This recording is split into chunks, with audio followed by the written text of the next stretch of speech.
Welcome to Leading People with me, Jerry Murray.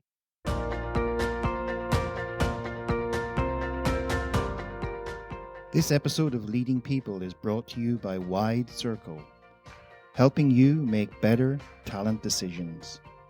To learn more, visit widecircle.eu. That's widecircle.eu.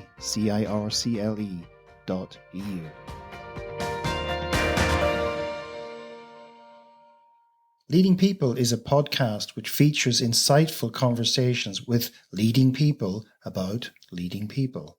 Yes, that's a play on words. In each episode, you get tips from leading people such as CEOs, HR professionals, authors, and thought leaders on all aspects of leading people, including how to attract, engage, develop, and grow talent to build successful organizations. And we provide insights on how to lead yourself so you can consistently perform at your best. In this episode, I caught up with author and master trainer Lindsey Agnes to talk about change. Lindsey is the CEO of the Change Corporation, a boutique consultancy that provides change management services to organizations. However, whilst we touch on organizational change, our conversation focuses more on personal change, and in particular, why now, as we emerge from hopefully the worst of the COVID pandemic, might be a good time to make changes in your life. And during our conversation, you'll get tips and insights from Lindsey on how to go about making these changes. Lindsey Agnes, welcome to the show. Hi, Jerry. Great to be here. So, Lindsey, you and I met several years ago. We were both trying to understand how our brains work. We met and we got to know each other a little bit in London. And but maybe there's people out there who don't know you yet. And it might be nice to start with a little bit of background on, how did you get here to where you are today? Was there a person, place, or an event that stands out for you, or some sort of epiphany moment or series of these epiphany moments that led you to a career where you've written several books and you run a company called the Change Corporation? So off you go. Yeah, thanks, Jerry. I mean, in some ways, I'd like to say that it was really well planned. It's been a kind of series of lucky coincidences, I guess, in some ways. But I started my career working for the public sector, actually. And I guess at the time, I thought that's what I would do for the rest of my life. And then there was a moment when one of the big consulting companies were working for me, actually, on a project. And long story short, they actually offered me a job. And so I kind of had this big change, and I always remember the first day working for the private sector. And it was a staff meeting at the Grosvenor Hotel in London. And after working above the car park in Romford for many years for Havering Council, I kind of thought I'd died and gone to heaven, actually. I thought, this is good, sitting in the Grosvenor Hotel. And we had wine and, nice food. And it was a fantastic experience. It was my first experience into the world of change, I have to say, particularly organisational change. And I cut my teeth on a lot of big projects, working for that particular company. And then I always remember, there are certain people that make, a real difference in your life. And I remember that I had a coach in the company, and he said to me one day, Lindsey, you're doing well, and one of the things that you could improve on are your influencing skills. Because the company in those days, I was a senior female manager, but there weren't many of us, really. There were very few role models. So he said to me, I've heard about this thing called neuro-linguistic programming, which I think is about, how to improve your influencing and communication skills. And he said, if you like, we'll sponsor you, to go off and do your practitioner training. And I had no idea really what it was all about, but I thought, well, it's, they're paying, it's a week off work. Right. So why not really? So off I go into London. And I think even on the first day, of this course, it just kind of blew my mind, actually, because I'd done lots of courses on change, working for the consulting company. But this course, for the first time, it just seemed to, work really, and make sense in terms of how do you help organisations change, and how do you help individuals within those organisations change. And I had such an amazing time. It was about communication skills, but it was about so much more. It was really around what's going on in your thought processes, and what are your beliefs about yourself? What do you think is possible? And I'm thinking, well, I've never really asked myself those questions in my life. And I came away from that course thinking, actually, I know that in some way I'm going to use this in my life. And when I think back now, that was in the kind of late 90s, but I started to use it a lot at work. And then, using the skills on myself, it really gave me the confidence to think, actually, I want to see what my potential is, outside of the corporate world. And so about 15 years ago, I set up my own change business, and the rest is history, so they say. But I've been working very much still in the corporate world, using all my toolkit, including neuro-linguistic programming, and very much in the world of personal change. So, when I chunk up, I think, well, all my work is really around change, but it is in both of these areas. And of course, it's individuals that create change in organisations anyway, really. Yeah. And also having quite a focus on women. That I noticed that, I am a kind of older woman now, and I was noticing that a lot of older women were and younger women too, actually, coming to me for coaching and support. So, we've tended to have that kind of theme over the last 5 or 6 years as well, and that's been it, and I got really hooked. So I did my practitioner, I did my master practitioner, I became a trainer, because that was, I really wanted then to start taking the skills out to other people. And then I think it was 2012 I became a master trainer of this technology, which was one of those really kind of important moments in my life. And on the way, written a number of books about NLP as well. So it's been an interesting journey. But as I said at the beginning, it hasn't particularly been planned. It's been those moments where I suppose I've just had a leap of faith, really, and just gone for it. And the rest is history, so they say. Yeah. So there is a sort of warning out there for anybody who goes on an NLP training. Your life will change for the better, actually. You might have to go through a little bit of a shock in the first stage to realize, oh, wow, this is how I run things. And, sometimes it works, sometimes it doesn't. And even when you come to this idea of, as you said, chunking up, what for our listeners, that means you kind of chunk up to abstraction and look for what's the common thing. I'm looking at my Russian dolls behind me here, my matryoshkas. Yeah. So what's the doll that holds all the other dolls in place? And I guess this is something that sometimes seems to get lost in this whole conversation about change in organizations. They talk about the organization needs to change. And I could use an expletive here, but I won't. That just doesn't make any sense, because actually it's people. Or they say the organization decided, or in some companies, the hierarchy has decided. Actually, these are people, and they're real people, and they make decisions the same way as the more ordinary people in those organizations, and they have to deal with a lot of the same stuff. So actually being able to go in and work at the individual level and allow people and the space to explore themselves, build their awareness, is a fantastic starting point for any of this before you start throwing models and timetables at the change process, etc. Right? We could go on and on and on about that, and that wouldn't get us into some of the excellent books you've written. So tell our listeners a bit about the books and what prompted you to write them. And if I'm not mistaken, Change Your Life with NLP was a bestseller. Is that not right? Yeah, it was. I mean, it's interesting, this point about, when you get into NLP, take it with a bit of a health warning, because I really wanted to, kind of stretch myself, really. And I wanted to find a way of, how do you, if you've got something that you want to share with people, how do you get it out to a big audience? How do you get it out to a big audience and get it out there quickly?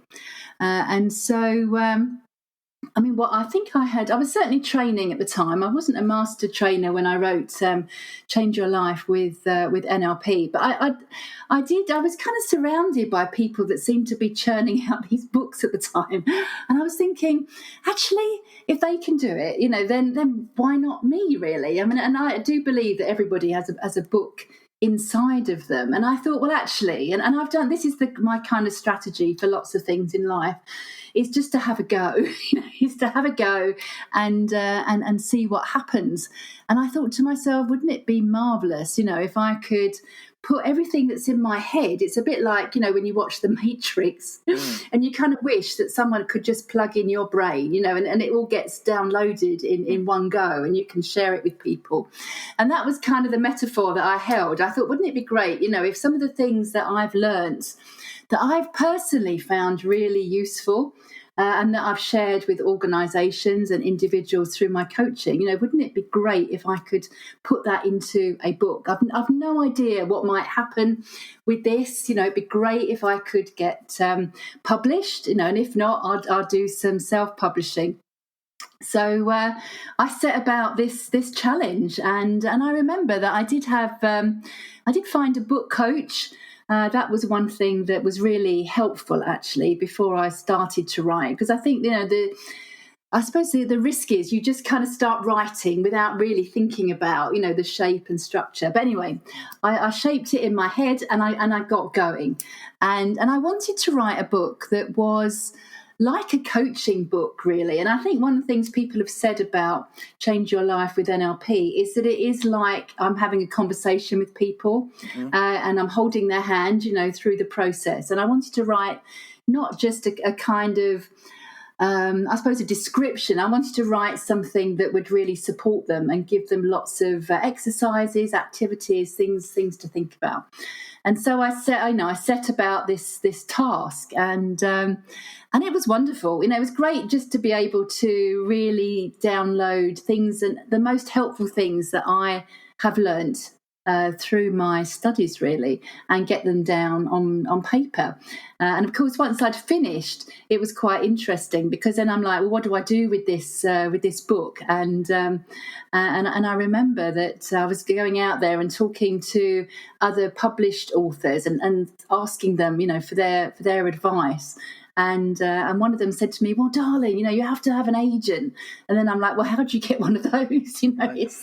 So again, it built it evolved, really. So the book was born, and I remember before I even tried to get an agent, sending it off to many publishers and getting that letter back, the letter that you open, and it says, thank you so much, Lindsey, and but no thanks, Yeah. And so I was getting quite disheartened.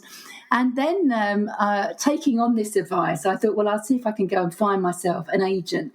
and lucky enough, I did manage to get an agent, but she was a bit cross with me, because she said, well, actually, I can't now approach any of the people that you have approached, So she said, I'm not really quite sure if I'm going to work with you or not. She said, leave it with me for a week and I'll have a think about it. And I remember, that was one of those kind of really life-changing weeks, thinking about, well, is she going to take it on or isn't she going to take it on? And in the end, she decided that she would. And that made a huge difference, actually, because we got Pearson's to publish the book, and it was put out into all the airports and railway stations in the UK, and actually in many countries. I had a student not so long ago that said to me, I've come on your course, Lindsey, because I found your book at Beirut Airport. And I was like, wow, that's amazing. Right. And I have to say, I still get messages, even though I wrote that book a few years ago now.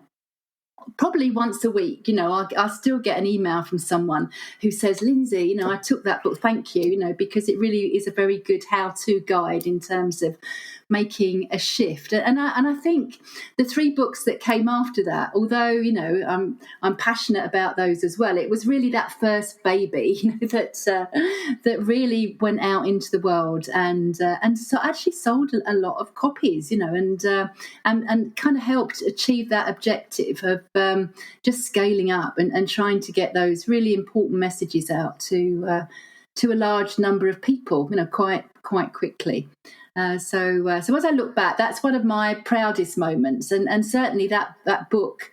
I think it was in about 2012. It was on the kind of top 20 list of best-selling personal development books, behind Paul McKenna somewhere. And I think, when you talk about those real moments in your career, that was one of the moments that I was really most proud of, actually. Not so much for me, but the fact that I've actually been able to make a difference, in many people's lives. And I would encourage anybody to have a go, at writing a book, because if I hadn't picked up the pen, and started typing, then it would never have happened. But I wrote the other books. I wrote Change Your Business with NLP, which was that kind of corporate take on the NLP toolkit. And then Lose Weight with NLP. I mean, that's an issue that many people are coming to me to work on. And then Still 25 Inside, which was the book that was written for midlife women to really give them the motivation and encouragement to see, that kind of next phase of life as exciting or even better, than some of the earlier phases of life. So that's where I've got to so far. I'm sure there is another one there. And one of my goals, certainly over the next couple of years, is to have a go at book number 5. Not quite sure exactly what that's going to be about. I mean, it would be something, following the COVID pandemic, thinking about how to help people move forward in some way. But that's it. It's been a great journey, actually. So there's a lot to unpack in all of this. Let's explore a bit of this here for our listeners out there. Yeah, sure. And we're quite focused on this podcast on leadership and leading people. However, we're not just talking about leading other people. We're talking as much about inner leadership, which in a way is probably the most important starting point before you start leading other people. So a few things, let's unpack a few things here that might be useful for our listeners. It's particularly given that we're just coming out of the whole COVID thing around the world. We don't even know if we're coming out of it because we don't know what's coming up next. And at the same time, life starts to feel a little bit more normal than it has been for the past 18 months or so.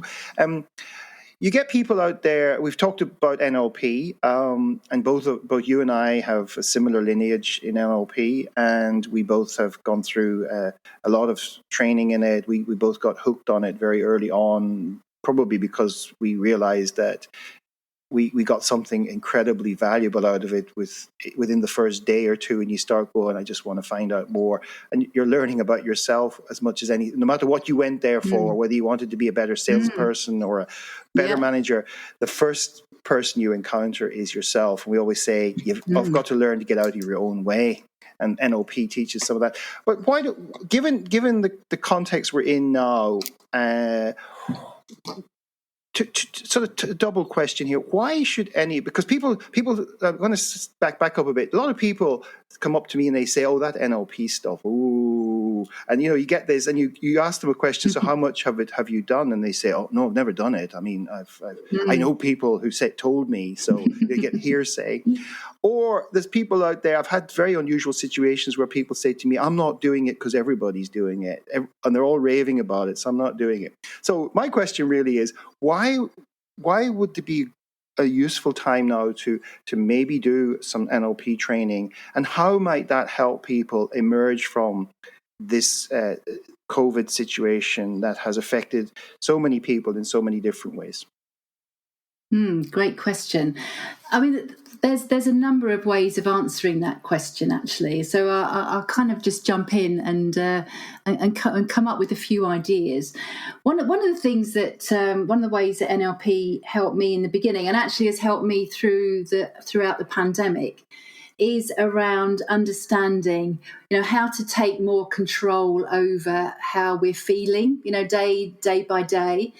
And, we've been surrounded during the last, 18, 20 months now by particularly the media and the press, painting certain pictures. It can be very negative at times and very frightening, very fearful, almost, creating a culture of fear. And I think one of the things that I got from NLP very early on was this idea that actually, what's going on in my head and how I feel is my choice on some level. Nobody else can make me feel a particular way. And an understanding that I might not be able to change the situation, that's going on in the world. What I can do, though, is choose how I personally react to that situation, and that's really helped me. That mantra to myself, as we've gone through this very tricky time. And I think now in particular as well, that idea that actually I can now choose how I'm going to come out of the pandemic and what that next phase of life is going to be like for me. And I can remember, very, very early on, I had, in the first lockdown, friends of mine who, had not had the same kind of background as me, kind of using the time to, to feel pretty low, very low, very negative. And my focus very much being in terms of, well, okay, this is happening. So what can I do actually that's positive? What can I do to help others? What can I do to keep the business going? So it was always a very much kind of towards positive mentality, really, rather than that kind of withdrawal, fearful position that a lot of people found themselves in. And certainly at the start of the pandemic, we were doing a lot of pro bono work for NHS, A&E teams, doing videos, just things like this, just very short videos, just getting them to think about, what can they do every day just to keep themselves going. And I think understanding that actually, there is a choice in there at some level, is helpful to people. Yeah. So that's one thing that I would say. And I think that really is true now as well, how you come out of the pandemic and whether you see it as a potential time of growth, or if you're still kind of in that fear mindset, is really important, and to ask yourself that question actually. And so one of the things that we were doing during the pandemic was really focusing on what was possible rather than what wasn't possible, so our business, which was around consulting, face-to-face consulting projects, face-to-face NLP programs, we had to really look at, turning that on its head and thinking about, well, how do we do that differently? And actually that gave us an energy, that challenge gave us an energy that helped keep us going. So I think, it's about mindset. It's about knowing that how you react is up to you. And it is around having focus, continuing to have focus while, I'm living in England. Mm-hmm. And as we were talking about before we came on live, Jerry, that the country seems to be falling apart at the moment, but I can have focus, And that's one of the things that the NLP has really helped me develop. Yeah. And that idea of, what are my beliefs about what is possible? Yeah. Because I think, again, there's been loads and loads of discussion about the vaccine, have it, don't have it, let's not get into that here. But it is that mindset and that belief system that will either carry you forward in a positive way or, will hold you back. Yeah. So, there's just a few things that come to mind when you ask me that question. Yeah. And I guess it's just to put let's say a caveat or frame around this. It's not about having unrealistic expectations or blue skies thinking when you say it's a choice. It's having the ability to look at a situation often from different perspectives and not just that one perspective where something has happened and looks, as they say, SH1T happens to people, and a lot of unexpected things happen. It's that ability to say, okay, let me get a perspective on this and get a sense of proportion, and even if it's just small steps in reframing it for yourself, that can help immensely to help you deal with it, cope with the situation that you're finding yourself in. I think that's a key point that people can take away from this.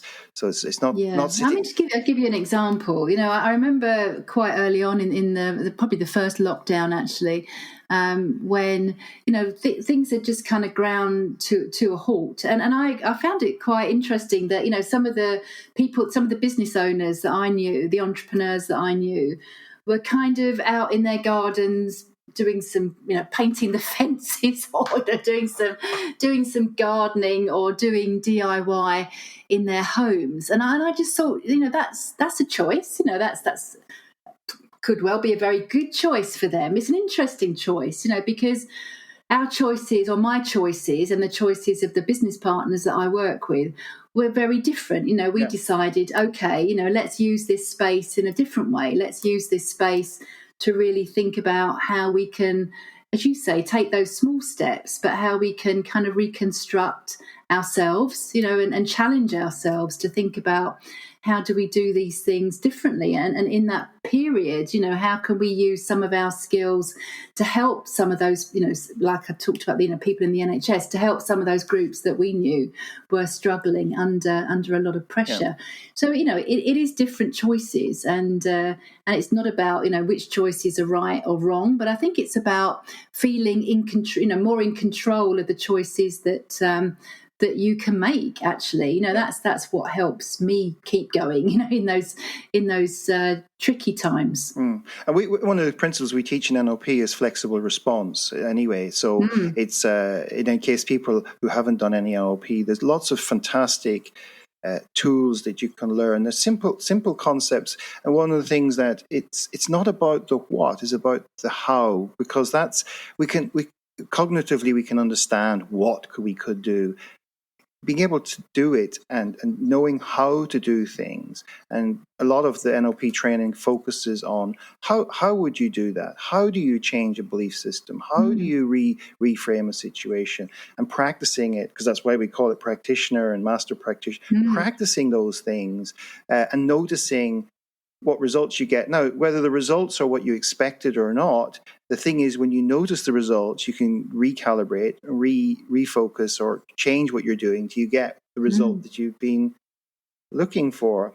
But what it reminds me of when you talk here is this concept of learned helplessness, which I think in many countries the media doesn't. They fuel it actually a lot. This idea that I can't do anything. The world is happening to me, so I've learned how to be helpless out there. And in some ways, and maybe I sound a bit unfair here, it can be easy to take on that view of the world, and yet that doesn't help you or help people move forward in their lives. You can get terribly stuck. And if our brain starts to have chemical changes as a result of all that loading, it can even affect us for the longer term. Would that be your experience of working with people who tend to? Yeah, I think it is really around helping people become unstuck a lot of the time. And first of all, it's really understanding, how did they get stuck in the first place? And a lot of the times, we often do an activity, and it's fascinating actually.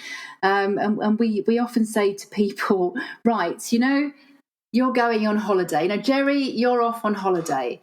And I'm going to be you. I'm going to be you for a couple of weeks.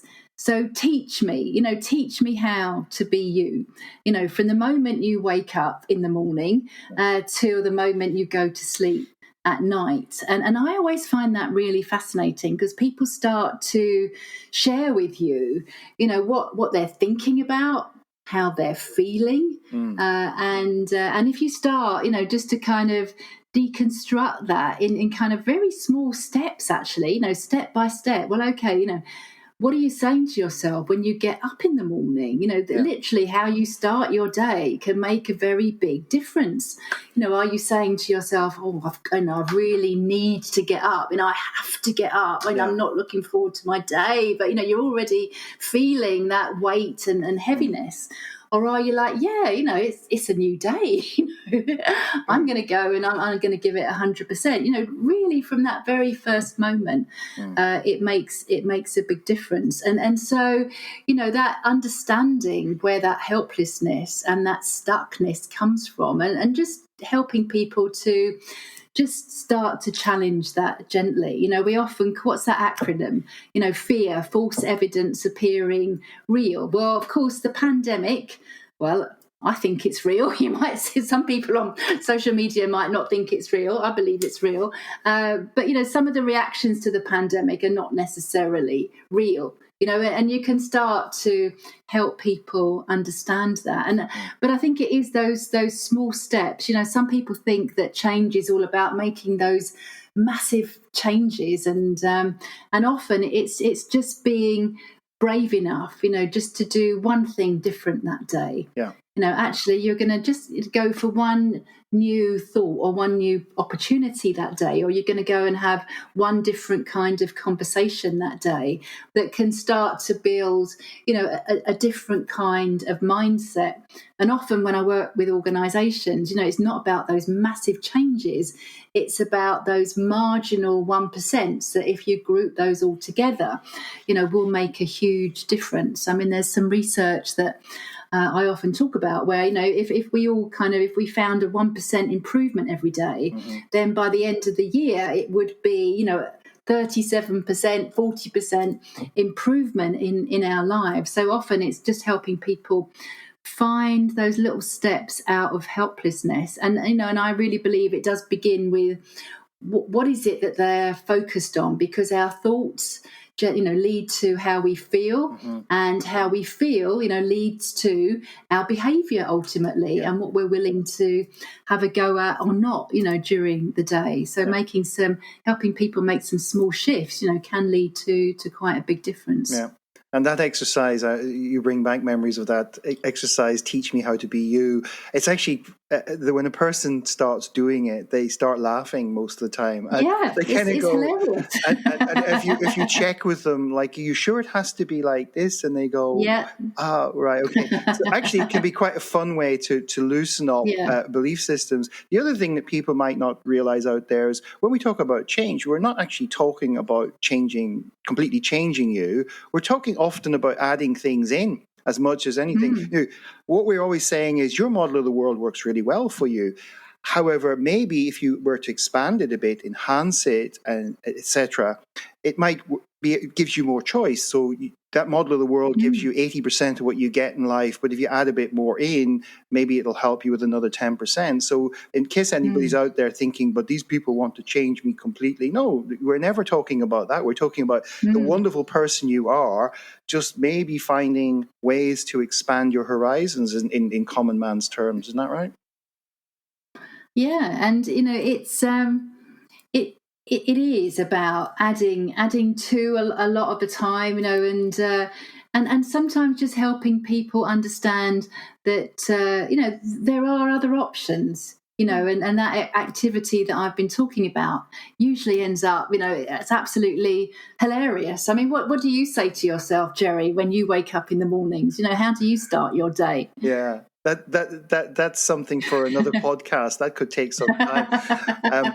Actually, most of the time, often it's if I think a tip for people, if you actually think about what you want to achieve in a given period of time, whether it's this week or next week or whatever, and you have a clear idea before you go to bed about what it is you what's that most important thing, for example, that it would be useful to do tomorrow morning when you get up.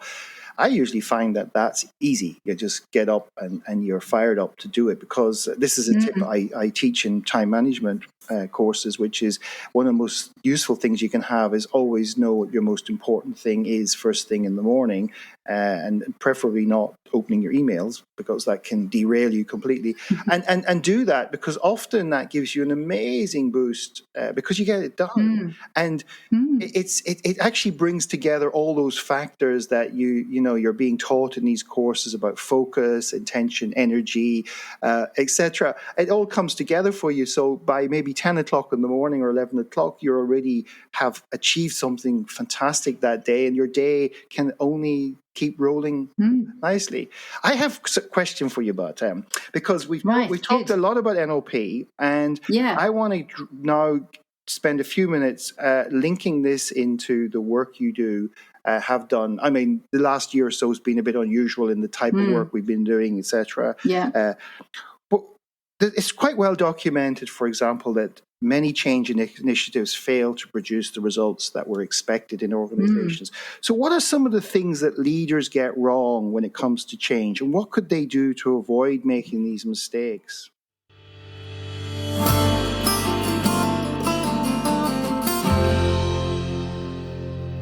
In the next part of our conversation, we take a look at change initiatives in organizations and what leaders get right and what they often get wrong, and how they could avoid the typical mistakes. But before we continue, a short word from one of our sponsors. We live in a world of increasing complexity and seemingly endless paradoxes. If you're a coach or trainer, and particularly if you work with teams, and you'd like to help your clients develop both their own and their team's adaptive capacity to deal with these challenges, then you might want to check out the Paradox Coaching Academy at paradoxcoaching.co. That's paradoxcoaching.co. Or to arrange an exploratory conversation, simply send an email to paradoxcoachingacademy, all one word, at gmail.com. Now, back to our conversation. Yeah, gosh, where to start on that one? A couple of small ones. Well, a couple of. Let's do the power of three. If those three things come to mind that you've noticed a pattern, because that's one thing we learn in NLP is look for patterns. Yeah, is there a pattern that you've noticed, and you're sitting in a meeting early on in the process, going, here we go again? Yeah, definitely. What I would say the top three things are, often leaders, they are very enthusiastic about the change at the beginning, and maybe the senior management team have come up with the idea. But the world is such a busy place that often, it doesn't last for that motivation, that enthusiasm, then gets caught up in the next big thing, whatever that is. And often, change projects lose that sponsorship, and visibility of leaders. And I know from the research that's come out of Prosky, which is the world's biggest change management research organisation. Every time it's a biannual survey they do. The top reason why change initiatives fail is lack of leadership visibility and lack of leadership support. And I think leaders can often forget that. Often they delegate it much lower down in the organisation, and it never quite has the impact of them keeping some touch processes. And it might just be, a video every now and again that goes out to the organisation, but just so that support and morale boosting, continues. So I think that's probably the first thing. The second thing that I'm if I've said it once to people, I've said it, thousands of times in my consulting career. And that is the famous change management saying of I don't know if you've ever come across it, Jerry, I'm sure you have, of WIFM. WIFM, have you ever come across WIFM? Yes, of course. And we, it stands for what's in it for me. Again, what we notice in a lot of change projects is that the idea comes out from the senior team, might be the board, whoever. And often those ideas are not translated down to people lower down in the organisation. And so a lot of our time, we spend, translating some of those ideas into actually what is the impact on people at lower levels of the organisation, and where are some of the hooks, the levers, the benefits for them, because sometimes it's quite clear what the benefits might be for customers, for some of the senior leaders, but not necessarily, for your receptionist at the front line or somebody working in a warehouse. And we know from our experience that actually trying to get people to change behaviour is one of the most difficult things. And unless you can really find, what are those benefits? I mean, we know from the research that over 40% of people's behaviours are just habitual. So, it's no wonder that it's so difficult to get people to change. And I remember when we were on our course, Jerry, the idea of current moment bias. So, people are always much more attracted to doing what they know and what's going on currently, rather than thinking about, the benefits of the future, which is why, people might know it's good to go out for a run for their health, but actually if it's cold and it's wet, they'll stay in and watch Netflix. Yeah. So this idea, second one, would really be around, what's in it for me, and really trying to translate that at all levels. And I think the third one would be around the idea that change is not just logical. Change, because the plans, the Gantt charts, the PowerPoint decks come from a very analytical standpoint. But it's really understanding that, to get people to change, you have to understand what the emotional drivers are as well. And it's about tapping into both of those sides. And the only way of really doing that is through engagement, and we always talk about, what are you doing to really engage top down, bottom up, across the middle, what's happening at that level, to really get feedback from people about whether, they're interested, whether it's resonating, whether they do understand the benefit. So for me, it would be those three things. It would be keep the leaders interested and visible, very, very important. Secondly, what's in it for me? Have you made that clear? Have you gone out and talked to people? And then, do you really communicate the benefits of the process? And the third thing would be to really remember that change is not an analytical process. The plans might be, but it's really important to tie, to actually connect with the emotional side of change. And the only way to do that is through this word engagement. And that can take time sometimes. And that's why organisations will sometimes push back. It takes time and it costs money to be able to do that. But in the long run, you tend to end up with a much more sticky, sustainable change. Yeah. And it reminds me of a lot of what you say there. Reminds me as well that often leadership teams have been through months of work with some sort of consultancy, and then sometimes in their heads they've made the change and they forget that the rest of the organization doesn't even know what they're talking about. Yeah. But because they've had all the slide decks and all that. Yeah. But I have another question for you then. Have you noticed? Yeah, go for it. Have you noticed any differences between how male and female leaders approach change?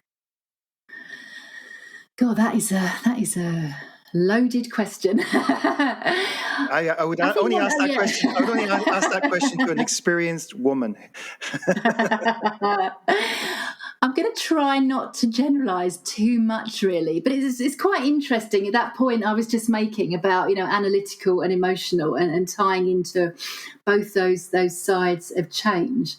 I think one of the things that I've noticed in terms of the female leaders that I've worked with is they seem to recognise that faster. Mm-hmm. So, actually bringing those two things together and having the conversations and being willing to engage with people and being open to the feedback that comes back, good or bad, really, and then being ready to do something about that.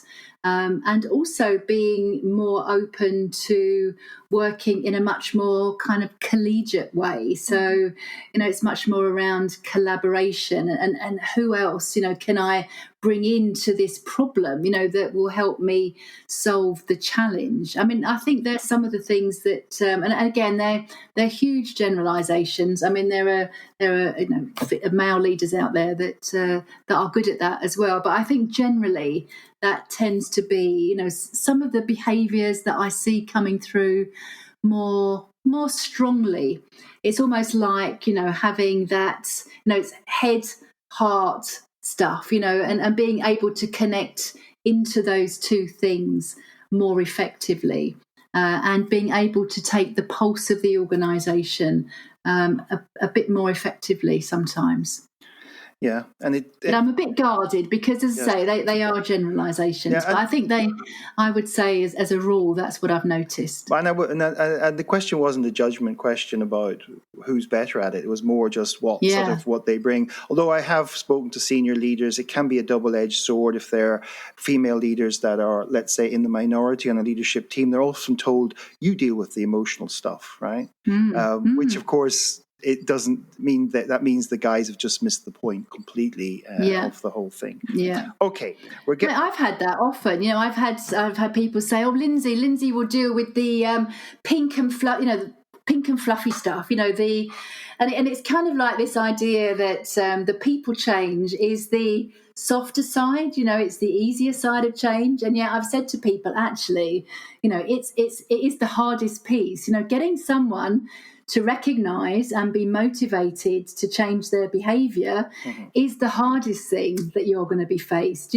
Coming up with a nice flashy Gantt chart, is the easy part, and sending out, some communications. Yeah. But when you've got, someone working on the front line who really, has no one has shared with them, what this change is all about and why it's happening, getting them to do something different is one of the hardest things. So I always have an interesting conversation when people say to me, we're dealing with the pink and fluffy stuff, Well, I'm on a little personal mission this last few years to teach a lot of these people, particularly at leadership level, how brains work. Because if they understand that, then they would probably understand why many people aren't interested in changing their behaviors, how those behaviors can be hardwired in, etc., and that you can't just wave magic wands and get people to do these things. Well, it's this idea, isn't it, Jerry, that I was saying that, if about half of our behaviour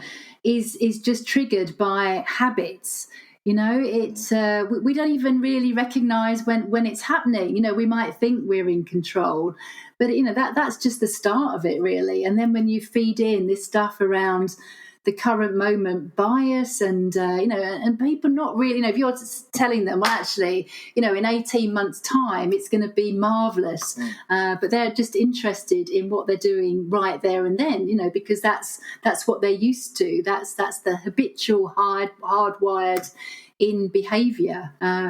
But that's where things like what's in it for me, and one of the things that I often talk about, and I'm sure you've come across it, is that change equation. And I really believe that really helps me, explain to people why it's so difficult. That things like, what is it now? It's dissatisfaction. So the things that you don't like about your work or your life, times the vision. Because you need to have a vision about what the future's about, and understanding those first steps.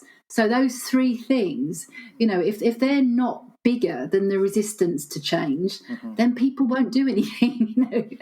They'll just carry on. So there's a lot to help people with. It's about helping them with understand the vision, bringing that to their level, and making it clear. What they need, what they will need to do.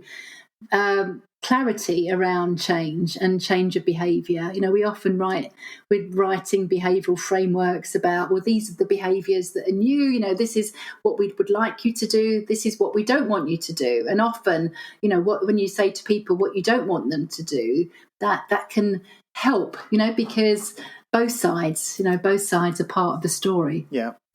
And as you talk, I have 20 other topics coming into my head about how understanding the brain and everything would work. And you know what? That would be a whole separate podcast in and of itself.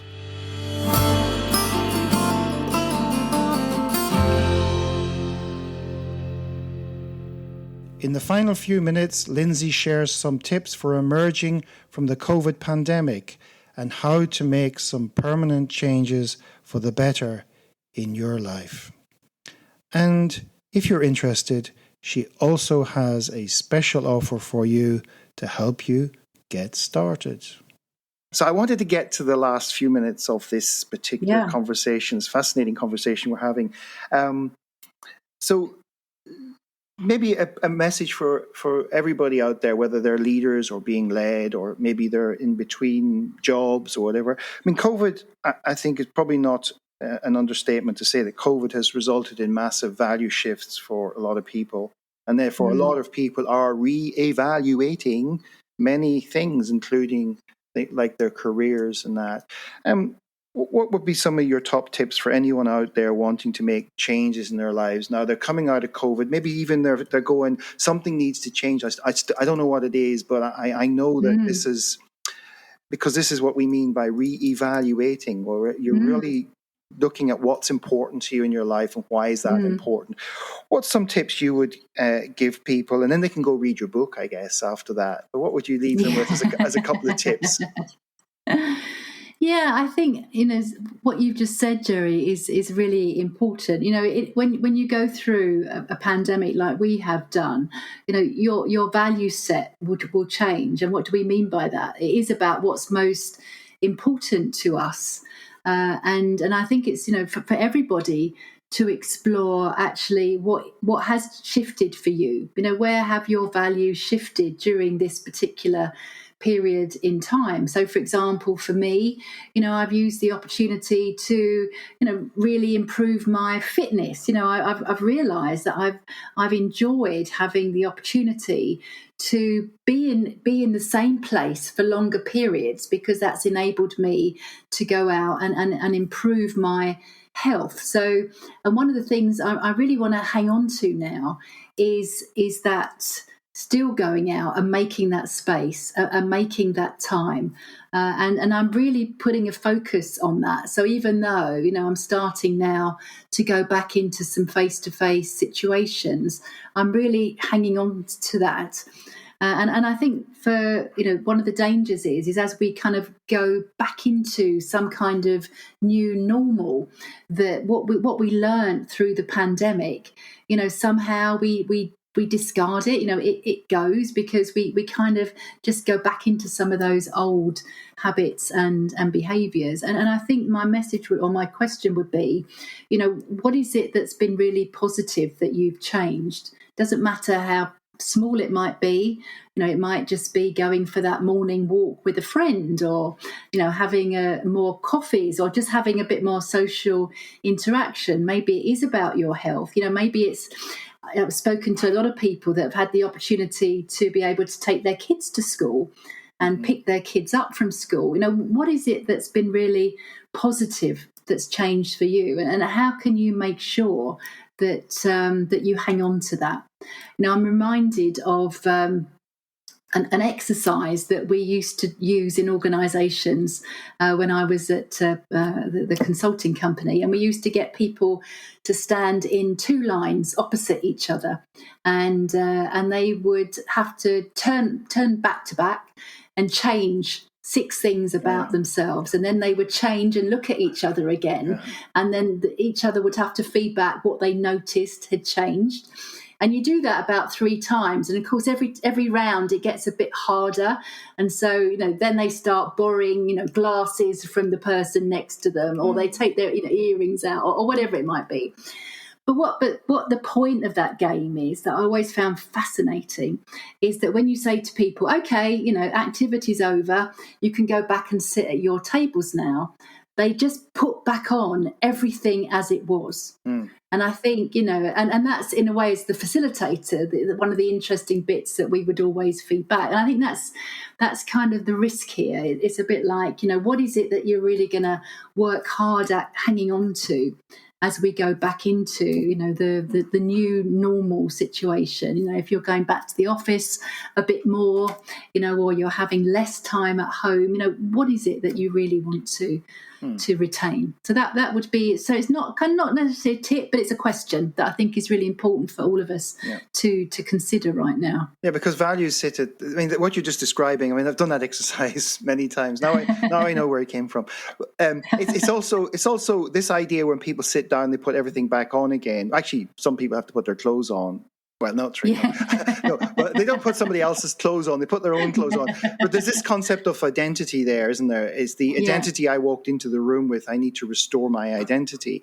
Yeah. The question, I guess, is how has your identity or your sense of self evolved in the last things that you've done differently that actually have become meaningful to you, like picking up the children, having time to spend with them, going for those walks, just maybe noticing things about your environment and things like that, or finding that working from home wasn't as bad as people thought, and that it gives you certain flexibilities. So there's a lot of things that people could do out there. And if you're still not sure what to do, I guess the advice is there are many well qualified coaches out there who this is part of what they can help people do, is take them on that journey and help guide them to work out what it is that is important. And there's always this phrase that I think must have been dreamt up by a consulting firm, this concept of work-life balance. And I used to always say to people, what would it be like if you thought about life-work balance?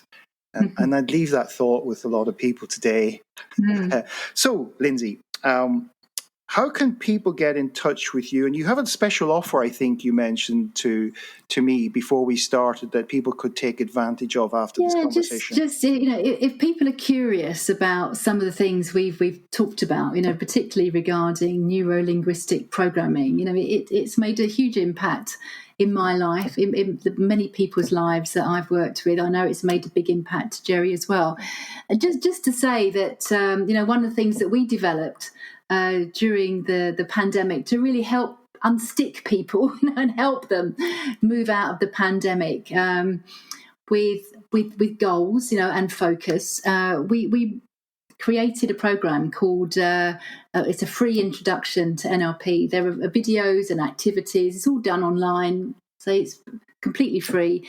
But if you want to go to our website, www.teamnlp.co.uk, you can download that and get started.